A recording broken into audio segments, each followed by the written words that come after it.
โยบันมาฮอดแล้วผัดคือบทตรงปกคือเขาเจ้าว้าววันนี้นะนั่นก็ไม่ได้ใส่เสื้อขาวมาแล้วอ้าวก็ดำบ้างเศร้าในนี้บอกไอ้ง่าว่ะตัวจริงแล้วอะข่าวได้แล้วว่ะ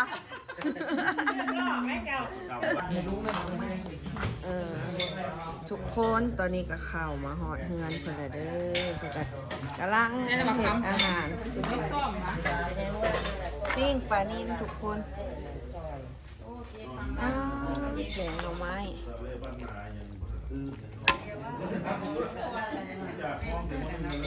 เอาไม้กันทุกคนปลาขาวสามัคคีสบายดีทุกคนสบายดีตอนบ่เศร้าปันใดทุกคนตอนสวยมื้อนี้อยู่เวียงจันทน์เด้อทุกคนเด้ออยู่นครหลวงเวียงจันทน์มื้อนี้สิพาทุกคนมาหาอาจารย์สอนทวีขี่โม่ทุกคนมิวกับบ่ท่านได้เคยเห็นตัวจริงเพิ่นจักเถื่อทุกคนตอนนี้ผลงานเพลงที่เพิ่นแต่งกำลังเป็นกระแสเป็นโด่งดังเลยแหละทุกคนใน TikTok หรือว่าแพลตฟอร์มต่างๆทุกคนดังแห้งทุกคนตอนนี้เพลงที่เพิ่นแต่งก็คือเอิ้นอ้ายสิตายว่าของบุญเกิดหนูห่วงห้องกับนาลินทุกคนตอนนี้ก็ฮอดห้อมเข้าบ้านเพิ่นแล้วทุกคนนี่อันนี้เป็นห้อมบ้านเพิ่นเด้อทุกคนเด้อห้อม8/7ทุกคนตอนนี้ก็ฮอดห้อมบ้านเพิ่นแล้วกำลังสิเข้าไปบ้านเพิ่นเด้อทุกคนเด้อ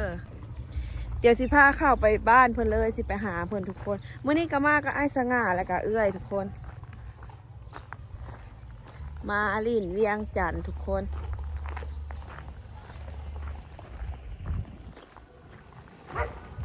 ไว้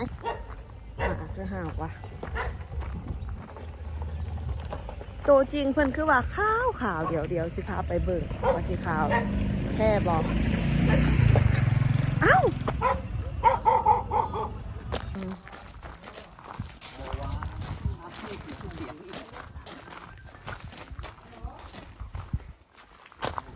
คนตอนนี้ก็หดสบายดี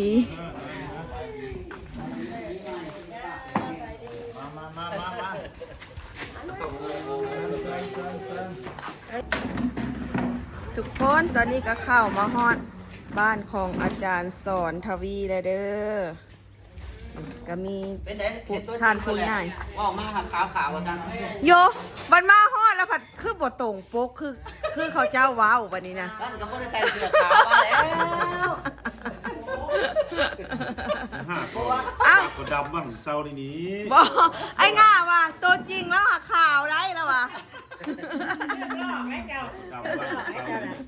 อันนี้แม่บ้านของเพื่อนเด้อ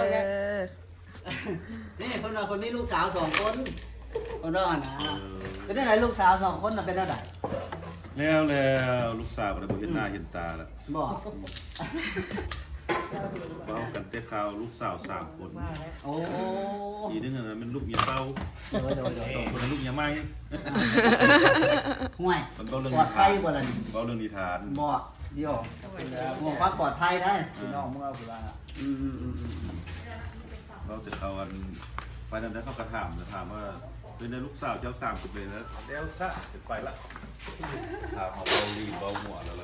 ซอยไปนั้นก็ถามมาตั้งแต่แล้วพิเศษก็คือมีอาจารย์วาทศิลป์แล้วก็ตุกเกิดนี่ก็บ่ได้ที่อย่างดีได้ข่าวว่าวาทศิลป์มามีห้องออกห้องอัดคนนี้เนาะทางพี่ก็เลยว่าเก็บห้องอัดน้อยอยากให้เพิ่นมาเบิ่งให้เพิ่นก็เลยมาเบิ่งให้มาเพิ่นก็ไปเบิ่งและศึกษาได้น้อยนึงเดือนละข้อมือผู้เฒ่าเลยไม่แก่กายยามเด็กขอบคุณอาจารย์หลายเด้อที่ว่าไปตอนนั้นไปแสดงคอนเสิร์ตตัวอยู่ไทยเนาะในกรุงเทพครั้งแรกที่ไปกรุงเทพบอกว่าจักที่ไปทางไหนลงหมอทิศจักที่ทางไหนเกือบกระย้อนเบาเกิดลงลังซิปโทรหาทางอาจารย์นั่นว่าไปหักร้านแหน่กันหักร้านแหน่เขาก็จะตั้งไปแล้วก็ ไอ้ตัวยังสิ ยังมีทางไปอยู่เอานะทุกคนตอนนี้กันทางเข้าสมัครขาดก็ได้เลยอาหารบ้านทำก็คือแกงหน่อไม้ เห็นบอกเพลงบุญเกิดน่ะมันไปให้ไทยแต่งน่ะห้องไอ้ใส่มามันดังระเบิดเลย เด้อ มาเด้อแกงหน่อไม้แท้ๆไหนบ่ได้มีผักบวบมือ แกงแบบบ้านๆเลยเนาะ ยังตำมะคุ้งตำมะ โอ้ คุ้ง ยบ่จักอย่างอะไรเลย พ้นตำมะคุ้งยังปากอยู่ให้เอาไปให้ตำมะคุ้ง เพลงที่ ให้ตำมะคุ้ง เดี๋ยว เครื่องในรถคนจะตำนะตำเครื่องในรถ สิตำบักหุ่งน้ำแกงหน้ำไม้ตำบักหุ่งก็สุดยอดเลยแหละ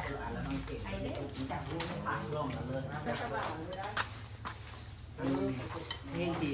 มันคนของอาจารย์แต่งที่เพลงคือแบบปังขนาดเรื่อยๆมาตลอด เรียกว่าดังโอ้ เรื่องแต่งเพลงนี่จะเป็น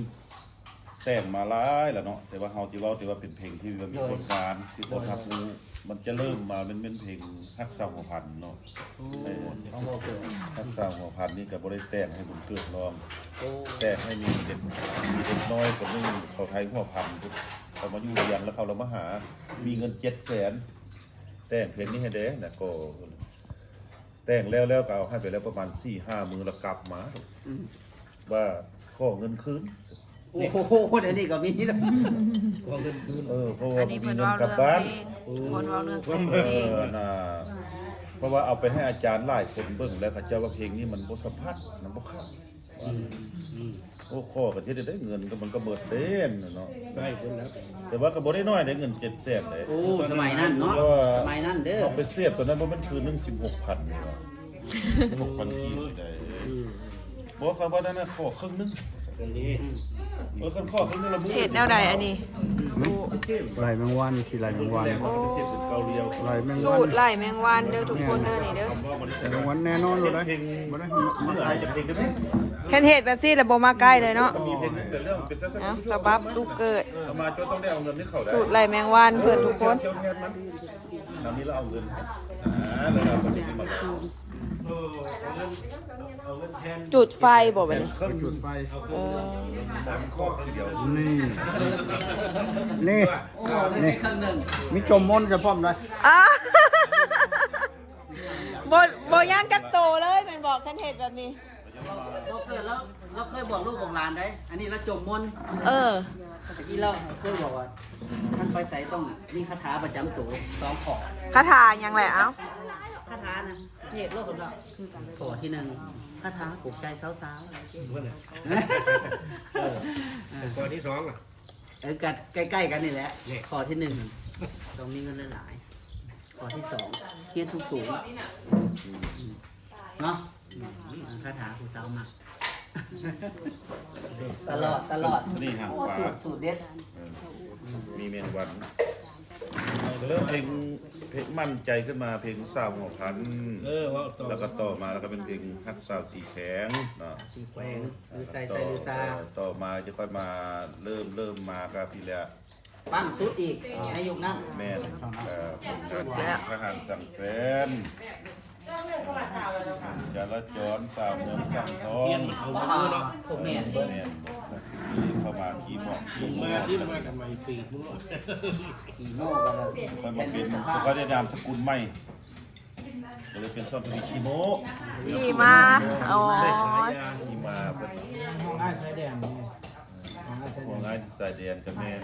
ก็ละลายนะคันบันนั้นบางคัน จนมาถึงปัจจุบันสุด ตอนนี้ก็คิดว่าเพลงห้องอาคิดได้ว่านี่ก็ผมคิดว่ามันที่ดังกว่านี้แต่ผมเป็นอย่างนั้นบริบายเขาแต่งเป็นที่น่าประกาศดังกับผมบริบายเนี่ยเก็บเป็นธรรมดา มีสูตรสำเร็จเนาะ มาค้นแล้วแบบมันมามันก็เวลามันมาแล้วทุกอย่างก็ดีไปแล้วล่ะดนตรีก็ดีผู้ร้องก็ดีเนื้อก็ดีทุกอย่างมันก็ดีไปแล้วนะแบบเขาเรียกบรรณามันมาเนี่ยเป็นจังซั่น โอ้ย ซีมแล้วแหละ รักษาประทานอาหารได้จ้ะเด้อ กระโยกเด้อหูจะทรงแค่ขนาดพี่น้องเอ้ยพี่น้องยั่วเด้อเด้อมาเด้องานอยู่งานห้องอ้ายสิตายว่าเด้อ ขอเงินนำพวกอาจารย์ผู้ล่ะ200,000ผู้จะมอบขอเรื่องนี้กระเด็นขอเลยข โอ้จะมองกันนี่ขอกันนะพ่ออาจารย์กุละซองแสบ ทุกคนตอนนี้ก็กินข้าวน้ำกินข้าวซุ่มแซวกันพาข้าวสามัคคีแล้วเรียบร้อยแล้วสำหรับคลิปนี้ก็สิขอฝากไว้สำนี้ก่อนเด้อคลิปหน้าพอกันใหม่อย่าลืมกดไลค์กดแชร์กดติดตามซ่องมิวสาวข้ามม่วนในเด้อทุกคนขอบใจบ๊ายบาย